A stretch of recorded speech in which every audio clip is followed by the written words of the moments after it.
예, 지난 1월 시작된 지 이제 세 번째 주일입니다만, 참 굉장히 추운 날씨 가운데 열심히 달려와서 저희가 우리 새벽 작정 기도를 시작할 때에 원래 1월 달에 작정 기도 한 것은 참 제가 목회를 한 다음에 처음인 것 같아요.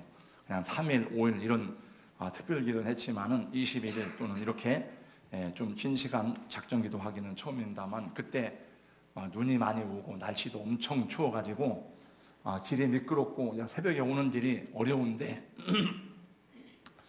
참 고민이 많이 되었습니다만 이렇게 잘 마치게 되었고, 그 사이에 또 부흥회까지 하게 되었고, 내일이면 작정 기도회가 마쳐집니다만은 열심히 함께 동참하고 기도해 준 여러분께 감사드리고, 그 은혜를 따라서 이제 1년도 승리하는 여러분의 삶이 되시기를 예수님의 이름으로 축복합니다.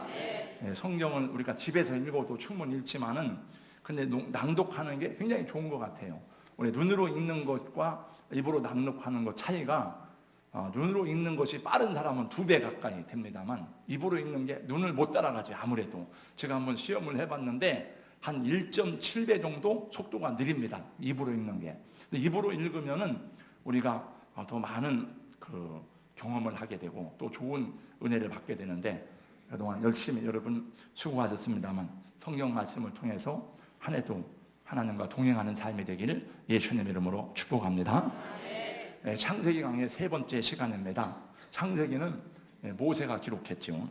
시편 90편에 보면 모세의 기도가 나옵니다. 산이 생기기 전, 땅과 세계도 주께도 조성하시기 전 곧 영원부터 영원까지 주는 하나님이시니이다. 창조주 하나님에 대한 우리의 고백이 이루어야 합니다.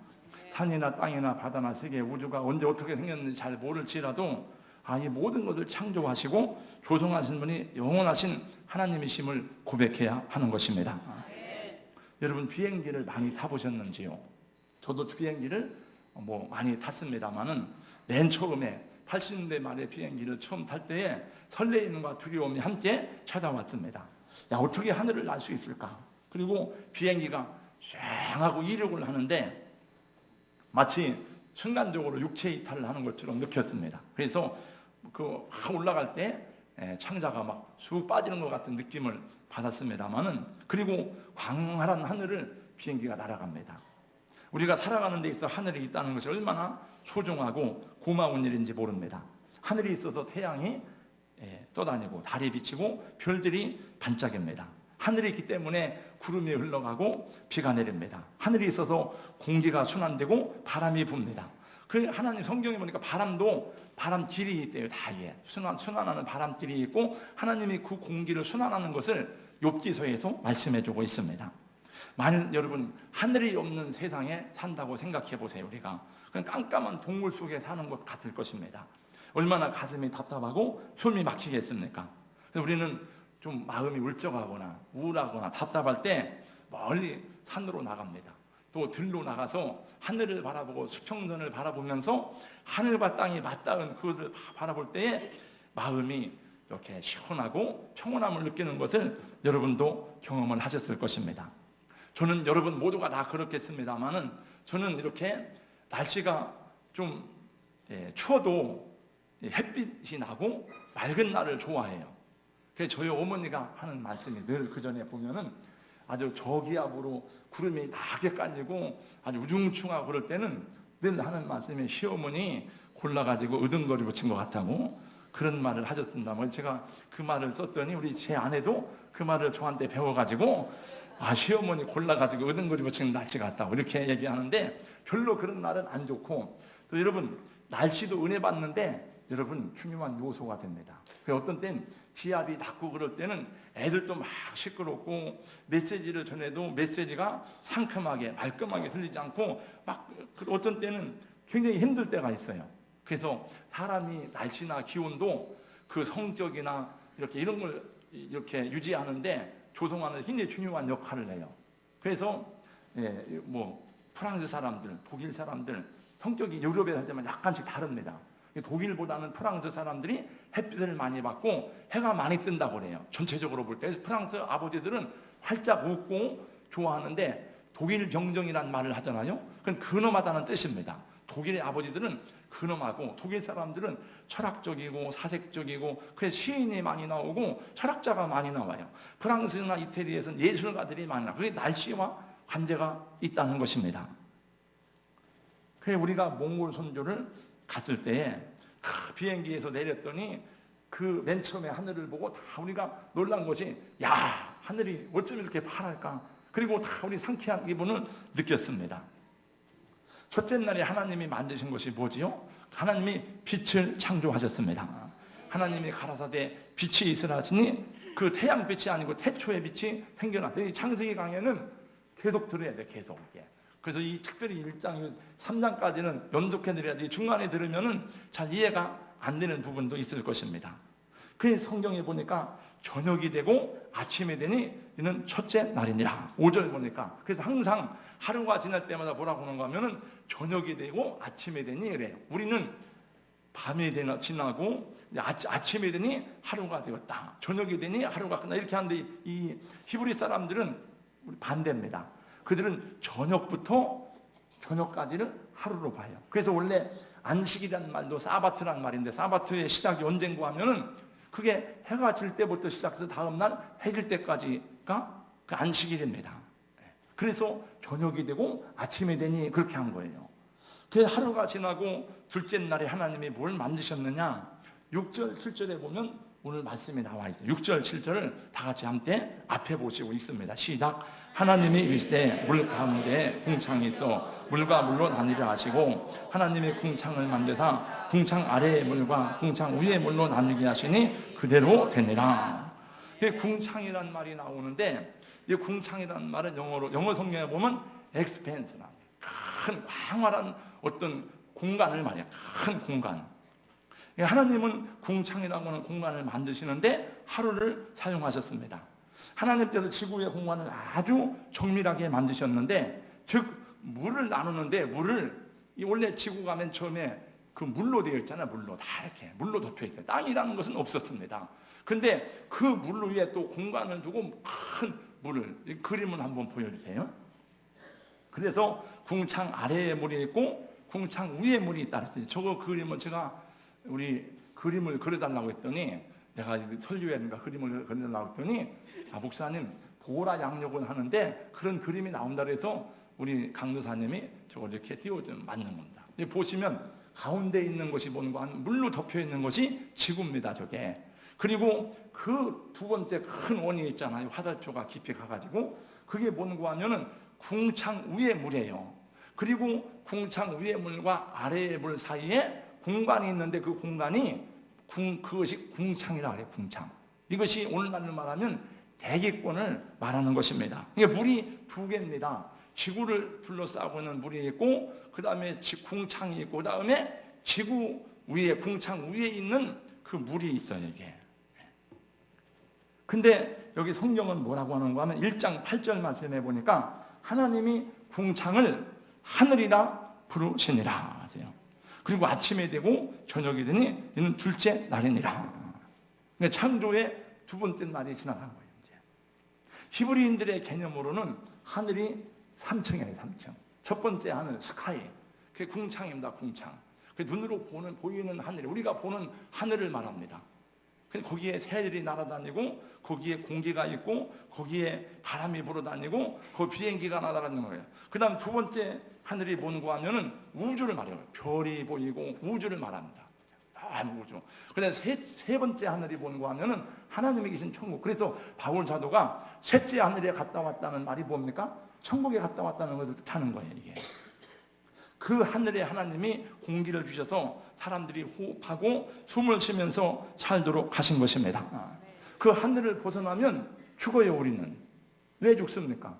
공기가 없습니다. 그래서 이 대기권을 벗어나면 숨을 쉴 수가 없습니다. 산소가 없습니다.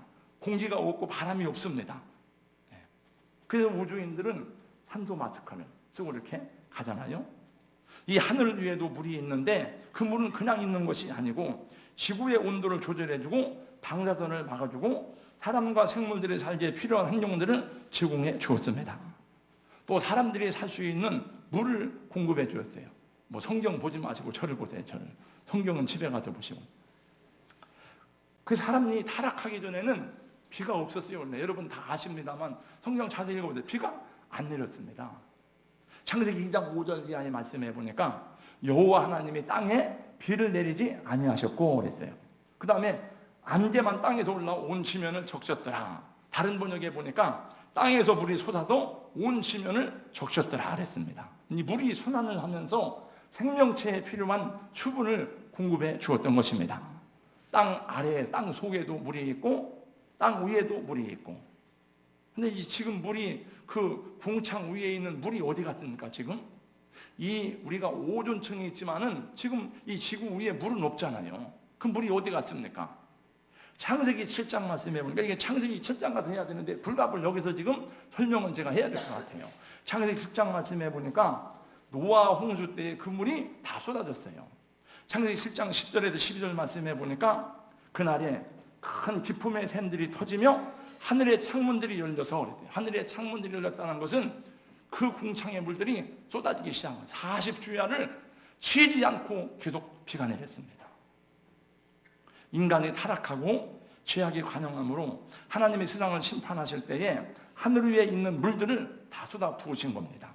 그래서 창조학자들의 말에 의하면 노아 홍수 이전에는 물로 이루어진 수증기층이 있어서 지금의 대기하고는 비교할 수 없는 좋은 기후를 형성해 줬다 그래요. 그래서 여러 가지 방사능을 막아주고 온실과 같이 보존 효과가 있었다고 그래요. 그 남극이나 북극이라고 하는 이런 빙하가 없이 모두가 다 이렇게 아열대성 기후를 해가지고 비가 안 내려도 살 수 있도록 그 물이 쏟아나고 막 흘러다니니까. 그래서 사람의 수명이 900살까지 살 수가 있었던 것입니다. 이게 존들 같은 얘기가 아니고 무드셀라 같은 사람은 제 노래 선데 969세를 살았어요. 그리고 노아 홍수가 끝난 다음에 성경 보세요. 인간의 수명이 갑자기 줄어듭니다. 노화되는 속도가 갑자기 늘어나요. 그래서 여러분 오늘날도 카나다 면적만큼 오존층이 파괴됐다 그래요. 근데 오존층이 다 파괴되면 우리가 어떻게 살 수 있겠습니까? 피부암에 걸리고 막 이렇게 살아갈 수가 없지요. 근데 그 이후로, 그러니까 노아의 홍수 이후로 인간 수명이 급격하게 줄어들어서 500세, 300세, 200세, 120세, 100살로 죽었어요. 아브라함은 120세 이렇게 127세 이렇게 합니다. 그래서 여러분 하나님이 주신 축복이 인간이 타락하고 인간이 하나님 앞에 범죄하고 바르게 행하지 못하니까 오히려 심판의 도구가 되어서 그 물이 땅으로 다 쏟아진 것입니다. 그렇게 인간을 보호하고 좋은 환경을 제공했던 하늘 위의 물들이 인간을 심판하는 도구가 되어서 노아 홍수 때에 모든 살아있는 호흡하는 것들을 다 쓸어버리셨어요. 지금도 마찬가지입니다. 이번 부흥회 때 배운 말씀 중에 하나가 뭔가 하면은 악인이 잘 되는 것은 다 저주라, 그런 말씀을 목사님 오는 시간에 했습니다. 잠언서 21장 4절 말씀해 보니까 눈이 높은 것과 마음이 교만한 것과 악인이 형통하는 것은 다 죄니라 그랬어요. 여러분 물질이 축복이지만은 하나님을 모르는 악인에게는 그 축복이 아니라 죄악의 타락의 불씨가 될 수가 있습니다.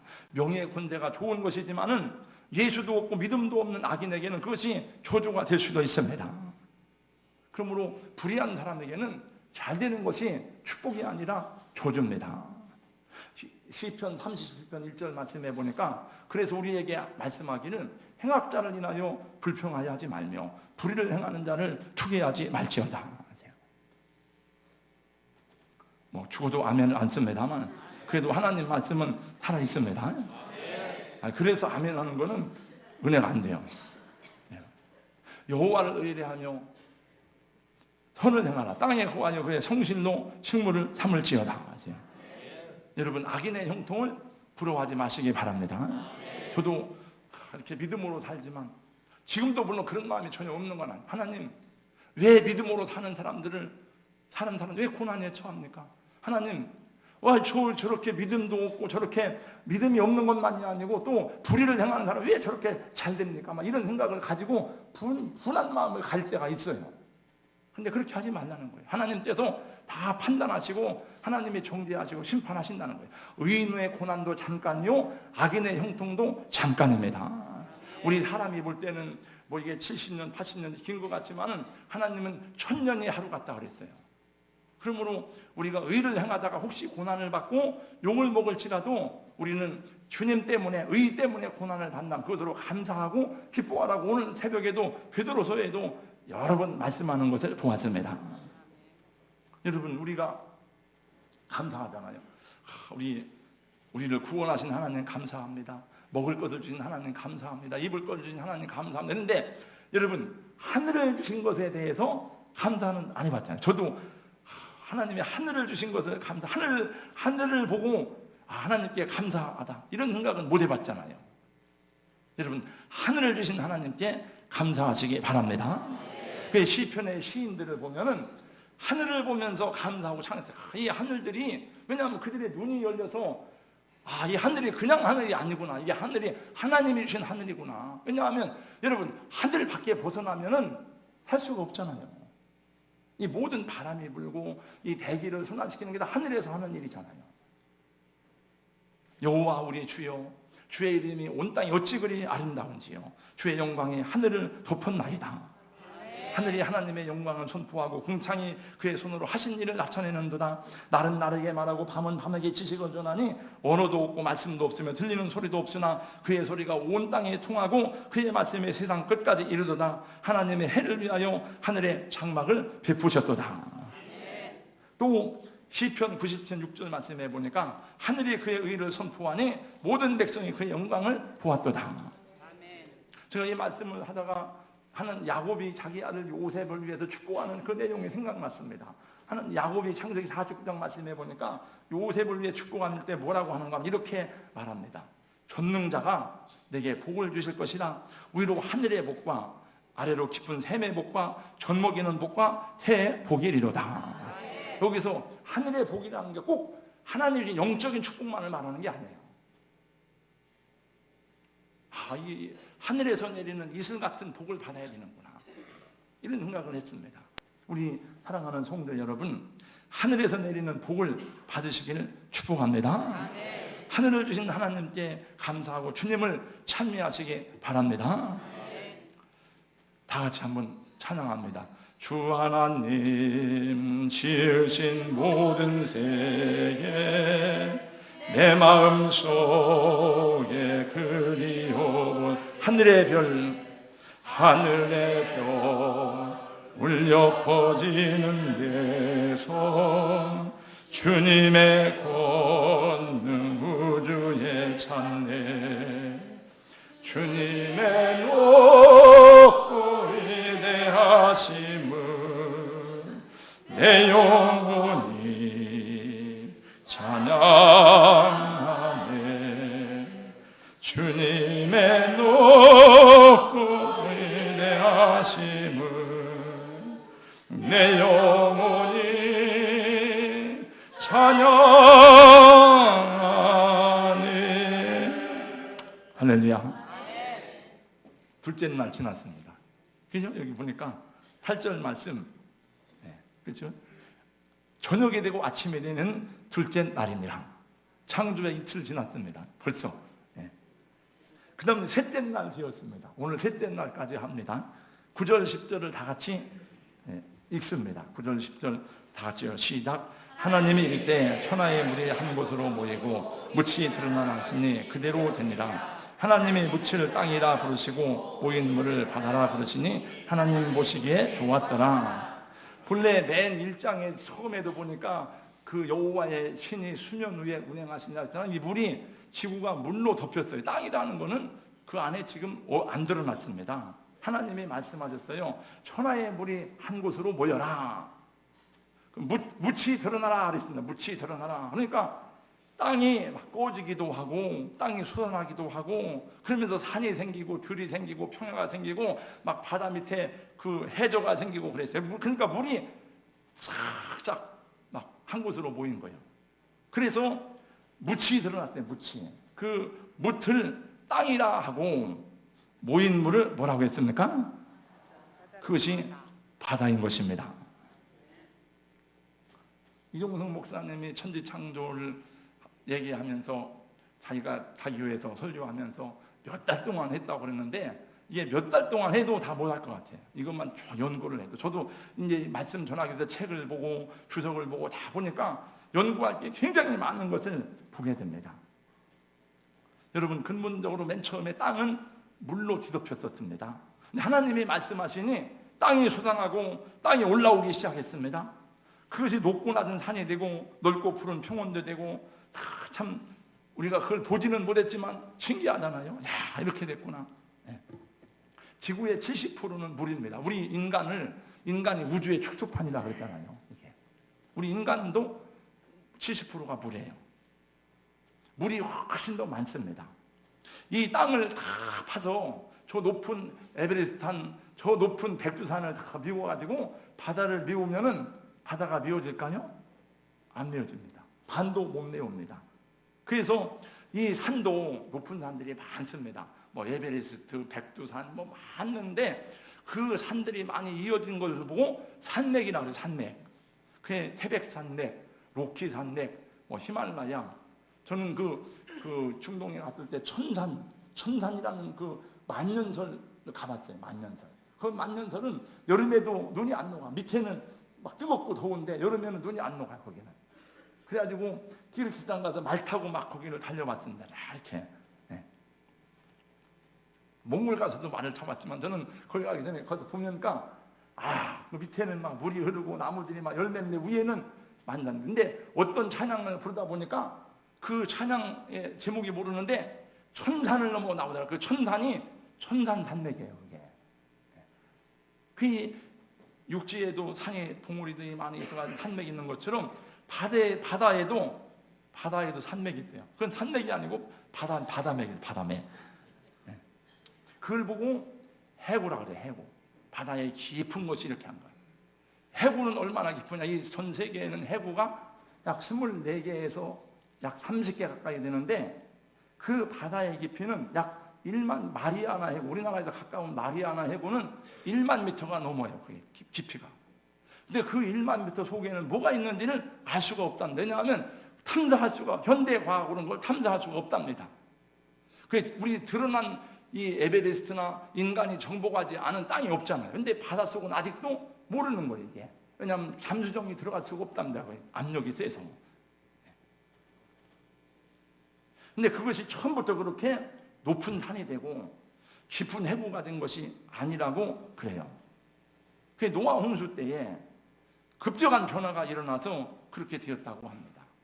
노아의 홍수 때 큰 기품의 샘들이 터졌거든요. 그리고 하늘의 창들이 열릴 때 이게 하나님의 심판이잖아. 지금 창조의 과정이 아니고 그거는 하나님의 심판이니까 얼마나 막 파도가 흉흉하고 막 물이 뛰는 그랬어요. 우리가 해 일 때 물이 덮치는 것처럼. 그래서 우리가 생각할 때 저는 이런 생각을 했습니다. 그 일본에서 이제 그 동북 지방에서 해일 일어날 때 저기 물이 막 오는데 막 뛰어가 달려가면 되겠지? 막 그렇게 하는데 또 나는 달리기를 잘하니까 열심히 달려가면 되지 않을까? 왜 사람들이 왜 거기 못 피할까? 피할 수가 없어요. 그 물이 오는데 그냥 오는 게 아니고 그 물은 그냥 오는 게 아니고 돌면서 땅을 긁어가지고 온답니다. 그러니까 그거는 피할 수가 없는 거예요.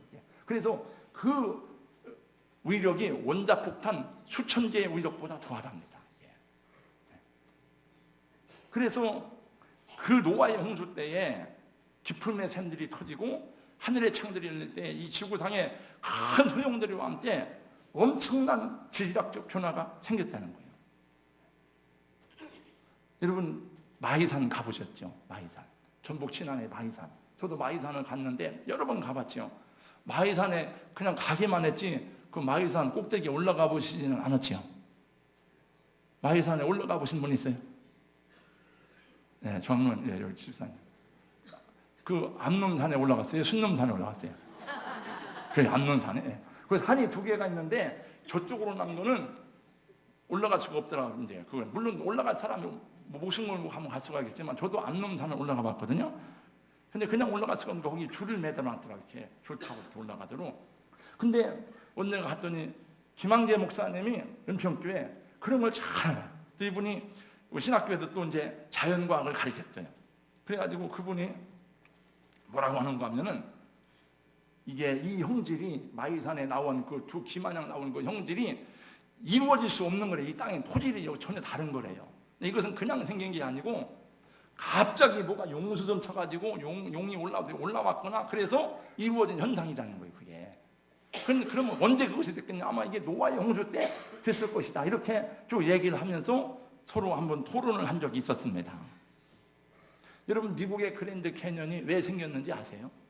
저도 그랜드 캐년을 갔다 왔습니다만 학자들마다 여러 가지 얘기가 달라요. 거기에 그랜드 캐년 밑에는 또 콜로라도 강이 흐르고 있거든요.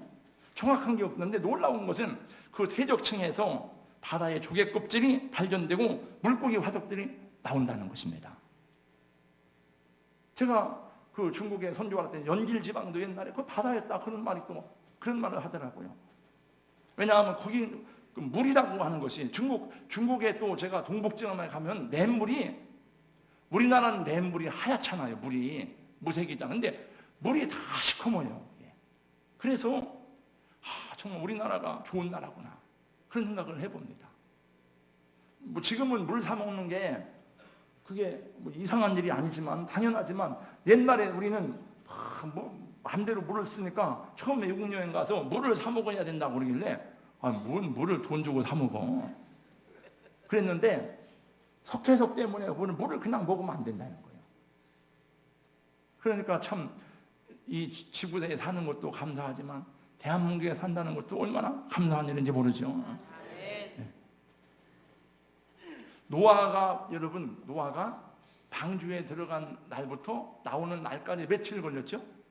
378일이에요. 그러면 일주일 동안은 비가 안 왔어요. 그때 일주일 지난 다음에 비가 왔으니까 371일 동안 온 지구상이 물로 뒤덮인다는 것을 보여주는 겁니다. 강원도 양구에 가면 혹시 여러분 해안면이라고 해요. 강원도 양구는 해안면이라는데 그게 그 해안면 거기가 뭔가 하면 꼭 접시 같아요. 접시. 어마어마한 분지입니다. 그냥 분지하고는 달라요. 그건 정말 만들어 놓은 분지 같아요. 그래서 제가 21사단에 군대 생활할 때 맨 처음에 대함산에 올라가서 그 반치보를 보면은 봄에 거기가 막 파랗게 새싹이 터오르는데 정말 우리나라에도 이런 지형이 있는가 놀랄 만한 그런 지형입니다. 근데 거기가 옛날에 바다였답니다. 거기서 조개 껍질이 많이 발견되었어요. 그 옛날 그게 노아의 홍수 때 그렇게 된 사실이고, 그리고 전 세계에 어느 신화나 어느 전설에도 홍수 신화가 없는 데는 없대요. 다 이렇게. 그게 뭡니까? 홍수 이후에 사람들이 퍼져 살 때에 그것을 성경을 모르니까 그 정확하게 얘기는 못하지만 홍수가 있었다고 하는 것이 퍼져나간 거예요. 왜냐하면 노아의 홍수 이후에 전 세계로 사람이 퍼져나갔으니까. 그 바벨탑 사건 이후로. 여러분, 오늘날 우리가 사는 세상에 보니까 바다와 땅과 이런 경계선이 있지만은 만약에 그것처럼 그 물이 땅을 덮친다고 생각해 보세요. 물이 해일 일어나는데 막 땅을 덮친다고 생각해 보세요. 이 세상이, 이 땅이 감당할 수가 없지요. 그래서 하나님이 바닷물이 이 땅으로, 이 육지로 넘어오지 못하도록 경계선을 그어놓고 막았다고 말씀했어요. 예레미야 5장 5절 말씀해 보니까 하나님이 바다를 붙잡고 계신다고 말씀했는데, 나 여호와의 말씀이니라. 너희가 나를 두려워하지 아니하느냐? 내 앞에서 떨지 아니하느냐? 내가 모래를 주어 바다의 한계를 삼되 그것으로 영원한 한계를 삼고 지나치지 못하게 하였으므로 파도가 거세게 이나 그것을 이기지 못하며 뛰어나 그것을 넘지 못하느니라. 아멘. 할렐루야. 아멘. 어디서 많이 들은 얘기 같죠? 네. 지난 주일날 이 목사님이 부흥하면서 이 말씀을 아주 실감나게 전했습니다. 우리 목사님이 부흥회 때 이 말씀 듣고 우리한테 전하는구나. 이거 내가 이 말씀을 전할 차례요. 근데 이 목사님 와서 그 얘기를 다 해버리고 간 거예요. 이제 몇 년 전에 인도네시아에서 쓰나미가 발생해서 수십만 명이 목숨을 잃었습니다. 또 일본 동북 지방의 도호쿠 지역에서 발생한 쓰나미가 얼마나 무서운지를 보았어요. 우리가 이 세상에서 안전하게 살 수 있는 것은 하나님이 붙잡고 계시기 때문입니다. 하나님이 붙잡은 건 한번 놔버리면은 땅이 꺼지고 바다가 뒤집히고 그러면 살 수가 없는 거예요. 여러분, 우리 금년 막 겨울 때 왜 이렇게 겨울이 춥가 지구가 온난화된다고 하더니 여기가 북극이 될 수도 있습니다. 그런 일은 안 생겼지만 어쩌면 그렇게 하나님이 뒤엎어 버리면은 될 수도 있어요. 그게 우리는 교만하면 안 돼요. 근데 사람들은 하나님의 세상을 창조하셨다는 것을 부인하고 자꾸 일부러 부인해. 일부러 하나님 얘기하는 걸 싫어한다. 아니 우리가 그럼 여러분 하나님이 인간을 창조했다는 것을 듣기 싫어요. 그러면 하나님이 창조하지 않았어. 그러면 넌 원숭이 후손이냐? 그럼 그게 듣기가 좋습니까? 사람들은 그걸 더 듣기 좋아해. 왜 그러냐? 우리 영이 어두워서 그래요. 베드로서 3장 5절 말씀, 오늘 새벽에 본 말씀이에요. 이는 하늘의 옛적부터 있는 것과 땅이 물에서 나와 묻에서 나와 물로 성립된 것도 하나님의 말씀으로 된 것을 그들이 일부러 잊으려 함이로다. 일부러 잊으려고. 다 이게 땅과 바다와 이게 성립된 것이 뭐 그런 게 있겠어? 그래서 자꾸 하려고 하는 말이 뭔가 하면은 지적설계니 그런 말을 하는 거예요. 누군가 지적설계를 했나 보다 이게. 여러분 그런 걸 본받지 말고. 그래서 하나님 말씀하기 이사야 1장 말씀해 보니까 소는 그 임자를 알고 나귀는 주인의 구의를 알건만은 어찌하여 내 백성은 나를 알지 못하냐.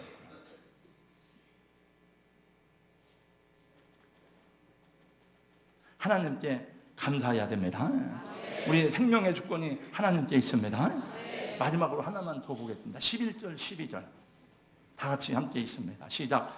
하나님의 때 땅은 풀과 씨 맺는 채소와 각기 종류대로 씨 가진 열매 맺는 나무를 내라 하시니 그대로 되어 땅의 풀과 각기 종류대로 씨 맺는 채소와 각기 종류대로 씨 가진 열매 맺는 나무를 내니 하나님이 보시기에 좋았더라. 아멘. 하나님이 세상을 살아가는데 온갖 필요한 식물들을 주셨어요. 다. 나무의 열매들을 주셨습니다. 여기서 주목해야 될 말씀은 뭔가 하면은 지금 제가 이거 하면서도 아직 전해야 되는데 이걸 다 할 수가 없어요. 근데 여기 말씀해 보니까 12절에 각기 종류대로 각기 이 말씀이 2번 나오는데 앞으로 이 말씀이 여러 번 나옵니다. 한번 따라하세요. 각기 종류대로. 이 말은 여기 종류란 말은 영어 성경은 스피시스 종의 개, 닭, 소 종을 말한 종. 하나님이 종자대로 씨앗대로 만들었다 하는 뜻입니다. 사과는 사과대로, 배는 배대로. 식물만 그런 게 아니에요. 동물도 그러고 물고기도 마찬가지입니다. 이 말씀을 간단하게 정리하면 그런 얘기입니다. 소나무는 본래 소나무고 대나무는 본래 대나무고 소는 처음부터 소고 개는 처음부터 개지. 늑대를 잡아다가 집에서 키우니까 개가 되고 소가 홍수에 떠밀려 가지고 무인도에 있다가 진화해서 고래가 되고 그게 아니라는 거예요. 맹수를 잡아다 집에서 기르니까 가축이 되고 독수리 잡아다 집에 기르니까 닭이 되고 그게 아니라 처음부터 닭은 닭이고 새는 새다. 처음부터 원숭이는 원숭이고 사람은 사람이지 원숭이가 세월이 나서 사람이 있다는 게 아니라는 거예요. 그래서 하나님은 여기서 중요한 게 뭔가 어떤 동물이든 식물이든지 이종 교배를 하지 말라고 분명히 성경에서 말씀했습니다. 사람들은 이 세상에 여러분 하나님 말씀 거역하는 게 누굽니까? 사람밖에 없어요. 다 모든 이 자연들이 다 하나님 말씀대로 운행하지만 사람은 이 하나님의 형상들은 지금 너무 똑똑해가지고 하나님 거역하고 마귀하고 작작이하고 그래가지고 하나님 거역해요. 그래서 하지 말라는 걸 굳이 합니다. 그래서 사자하고 호랭이하고 교미시키고 뭐하고 교미시키고 이거 끄세요. 초요?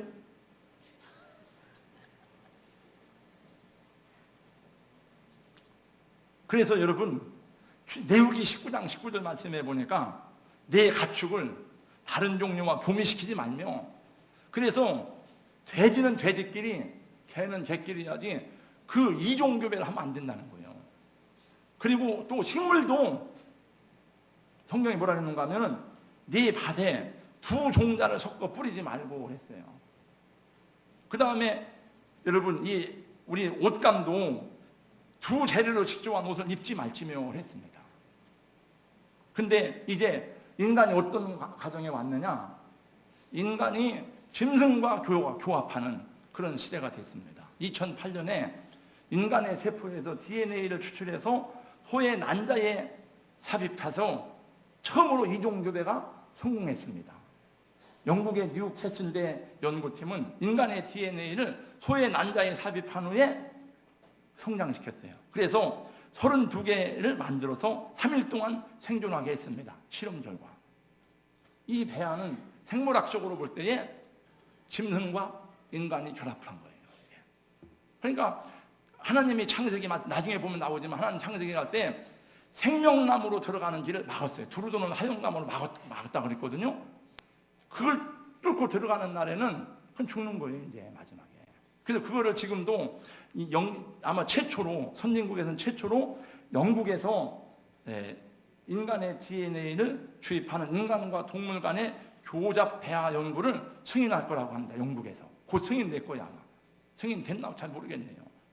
근데 그거를 영국에서 반대하는 사람들이 있는데, 그건 뭐 신앙인들만이 아니에요. 만약에 인간에게 결국 인간의 대장이 온다. 저 밑에서 나오는 소리야? 저긴 벌써 끝나가지고 주여 막 그러네. 그건 여러분 하나님이 금하신 영역을 들어가는, 그게 마지막 인류의 최후의 바벨탑이 됩니다. 우주에만 그런 것이 아니라 이 자연세계에도 하나님 만든 질서와 조화의 법칙이 존재합니다. 이 세상의 모든 자연과 동물, 식물들이 다 그것을 지키며 살아가는데 인간만 하나님을 자꾸 거부해요. 오늘날 이 세상에서 일어나는 여러 가지 자연의 재난과 재앙들은 창조주 하나님의 주권과 섭리를 거부한 결과로 주어진 것을 인식해야 돼요. 우리가 창조주의 주권을 믿지 않는 사람들은 하나님, 오늘날 현대인들의 사상이 뭔가 하면은 포스트모더니즘입니다. 포스트모더니즘은 절대 가치를 인정하지 않는 거예요. 전 절대 가치를 인정하지 않으니까 모든 여러분 판단의 근거가 어디에 있습니까? 인간의 이성에 있는 거예요. 그 진화론적 사고가 있는 거예요. 진화론적 사고는 절대 가치를 인정하지 않습니다. 하나님을 부정하는 거예요. 그러므로 자신의 행동의 원리가 자기 인간 이성에 있으므로 도덕적 절대성을 부인하고 삶에 대한 영혼의 의미를 무시하는 거예요. 그러니까 그 시대 상황에 맞추어 가니까 동성연애도 지금은 괜찮다 이거죠. 이종교배도 괜찮다 이거죠. 우상숭배가 나오고. 여러분, 그 레위기 18장 말씀에 보면 이스라엘 백성들이 가나안 땅에 들어가 살기 전에 하나님께서 그 백성에 주신 율법과 말씀 가운데 이런 말씀이 나옵니다. 그 땅이 더러워졌다. 그 죄악의 관영에서. 원래 그 땅에 함의 후손들이 살던, 가나안 사람들이 살잖아요. 거기 함의 후손들이 살던 아주 죄악된 땅입니다. 가장 우상 숭배와 어둠의 극치를 이룬 데예요. 그 하나님이 이스라엘 백성을 통해서 그들을 심판하고 거기다가 하나님의 나라를 건설하려고 한 거예요. 그러면서 하나님 뭐라고 하는가 하면은 그 땅이 더러워졌으므로 그 악으로 말미암아 보라고, 그 땅도 스스로 그 주민을 토하여 내느냐. 너희가 들어가서 믿음으로 살아야 된다. 근데 이스라엘 백성도 나중에 그 말씀이 또 나와. 이스라엘 백성도 마찬가지로. 그래서 하나님 말씀하기는 너희가 타락하면 땅이 너희를 토하여 내칠 거다. 저는 이 말씀을 보면서 그런 생각을 많이 했어요. 결국은 땅이 인간을 토해내는구나. 지금 우리가 그런 걸 많이 보잖아요. 제가 언젠가 여러분에게 드린 말씀 가운데 붕해를 해야 돼요. 붕해를. 왜 붕해를 해야 되는가 하면은 다 목사님이 전한 거 제가 다 전한 거거든요. 다. 저는 뭐 수십 년 동안 설교했잖아요. 그래도 내가 전할 때는 잘 모르지만은 그 집중적으로 와서 부흥사가 전하니까 그것도 다 깨달아지고 막 은혜가 되는 거예요. 그래서 제가 생각하기를 저거 내가 전한 건데 그래도 붕해를 해야 되겠구나. 네. 왜냐하면 그래야 또 잘 깨달으니까. 인간이 먹고 살아야 될 세 가지 자양분이 있습니다. 제가 그전에 설교했어요. 그럼 저도 이거 쭉 기도하다가 생각하고 성경 읽다가 받은 영감인데, 첫 번째가 뭐 영감이 아니고 이건 성경에 나오는 거예요. 첫 번째가 여러분, 사람은 하나님의 말씀으로 살아야 되는 것입니다. 두 번째가 뭔가 하면, 이게 설교 주제가 아니니까 그냥 지나가겠습니다만은, 두 번째가 사람은 사람의 사랑을 받고 살아야 돼요. 할렐루야. 그래서 부모님의 아기를 안고 키우고 이렇게 하고, 어머님 사랑받고 형제의 사랑받고. 그래서 혹시 여러분 부모님의 사랑을 받지 못한 사람이 있으면 우리가 그들을 사랑해야 돼. 이렇게 다 사랑하고 껴안고 품어주고 그 사랑을 받지 못하면은 하나님 말씀 받아도요 그 사랑이 경험되지 않으면 안 돼요. 그래서 세 번째가 뭔가 하면은 자연이 주는 자연분이에요. 자연 속에서 살아야 돼요. 그래서 자연 속으로 들어가고 여행도 하고 산에도 가고 들에도 가고 거예요. 제가 언젠가 우리 교회에서 버스를 대절해서 성령학교 하면서 야 종동령 간다. 나는 그 여름 성령학교 때요. 몇 년 전 얘기입니다. 옛날 우리 같으면 야 종동령 간대 할렐루야 막 올 줄 알았죠? 안 와. 종동령 가는 게 뭐가 좋아요? 안 갑니다. 저 하와이나 간다 그러면 조금 하와이 간대야 교회에서 그냥 가면 된다네. 가볼까 그러니까 지금은 컴퓨터 하는 게 훨씬 더 좋습니다. 애들이. 우리 아들하고 제 아내하고 셋이 가다가 고향 추석 때 몇 년 전에 고등학교 때 추석 때 가는데 들판에 황금 들판이 얼마나 평화로워 얼마나 넓더니 우리 아들 있다가 뭐가 평화로워?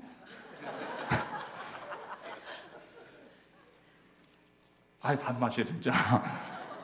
그런 걸 몰라. 그런 걸 모르겠어요. 수학여행 가면 아이들이 지금은 산에 올라가도 등산을 하고 자연을 보면서 하는 줄 모르는데 그걸 몰라. 그걸. 그러니까 정신적으로 다 병되는 거예요 이게. 루소가 말한 자연으로 들어간다. 그건 그 말이 아니에요. 그건 다른 얘기입니다. 여러분 그걸 모르면 우리 인간이 소돼지보다 더 나은 게 뭐가 있습니까? 하나도 없어요. 현대 문명은 자연에 대한 인간 승리를 노래했지만은 그 승리한 게 아니에요. 자연을 이겨봐야 뭔 유익이 있어요? 아무 유익이 없습니다. 현대 문명은 현대 과학은 그 자연이 모르는 새로운 물질을 만들어내고 그 자연 세계에 퍼뜨려 놓았는데 이 자연은 원래 하나님이 창조한 게 아니라 그걸 분해할 줄을 모른답니다. 분해할 줄을 몰라.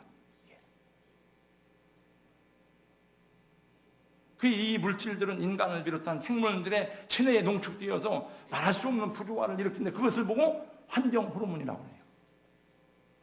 환경 호르몬은 암을 유발하고 지용화를 낳게 하고 불임을 주고 각종 피부병을 주고 전염병을 유발시킵니다.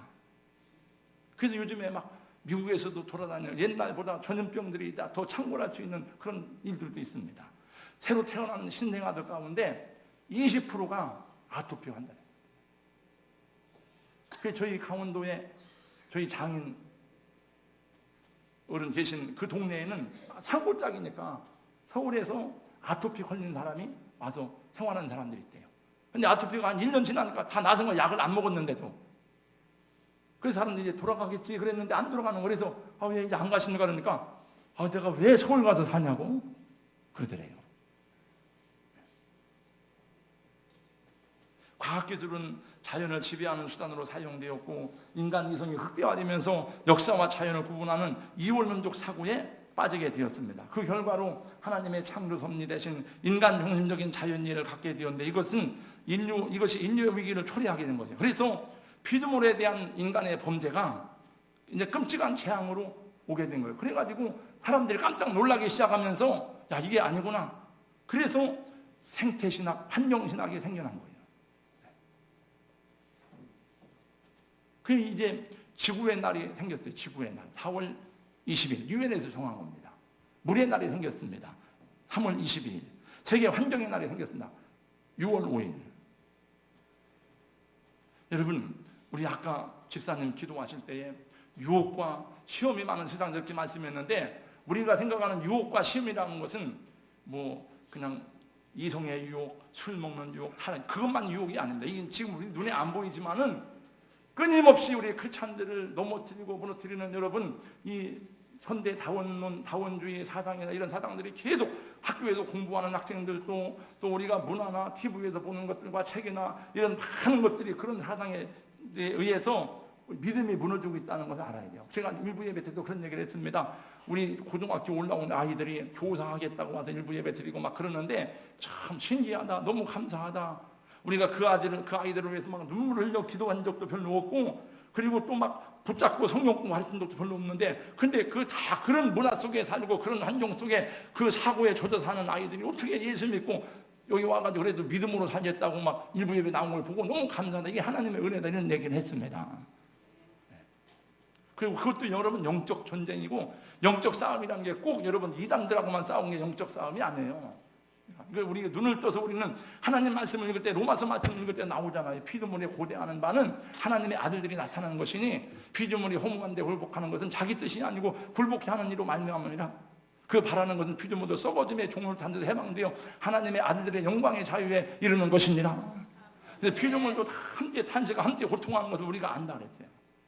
그 우리가 말씀을 볼 때에 일어나고 있는 현장을 속에서 그 음성을 듣는 영성이 있어야 될 줄로 믿습니다. 아멘. 우리 예수 믿는 사람들이 전도도 열심히 해야 되지만은 교회가 전도하고 교회 부흥만이 아니고 이런 것도 해야 돼. 이런 것도.